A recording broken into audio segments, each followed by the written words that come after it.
Saudara, masih banyaknya pedagang berjualan di badan jalan sekitar Pasar Sentral membuat pemerintah Kota Makassar akan mencabut izin berjualan pedagang. Hal ini dilakukan agar pembetonan jalan sekitar Pasar Sentral bisa segera rampung. Polemik Pasar Sentral seolah tak ada habisnya.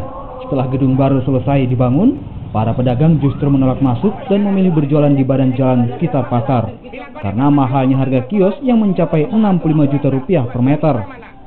Akibatnya perbaikan jalan dengan membeton terhenti, sehingga pemerintah kota pun akan mengambil langkah tegas dengan mencabut izin berjualan pedagang. Hal ini dilakukan agar pengerjaan beton jalan segera rampung.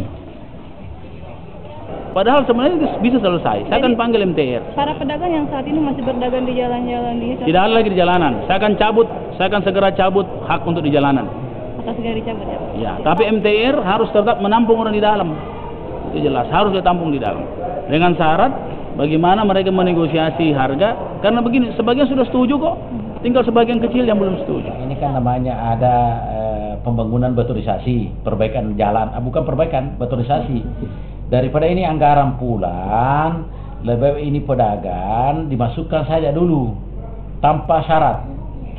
Jadi saya kira inilah MTIR punya hati nurani, memberikan kesempatan kepada pedagang supaya ini semua akses itu dibongkar semua supaya ini bisa dibetonisasi. Mudah-mudahan pada saat masuk semua pedagang, ini kan pembeli bisa membeludak masuk kan. Sementara itu pemerintah Kota Makassar masih melakukan negosiasi harga dengan pihak pengelola gedung baru Pasar Sentral agar kios pedagang bisa sesuai dengan keinginan para pedagang. Nila Rustam, Kompas TV.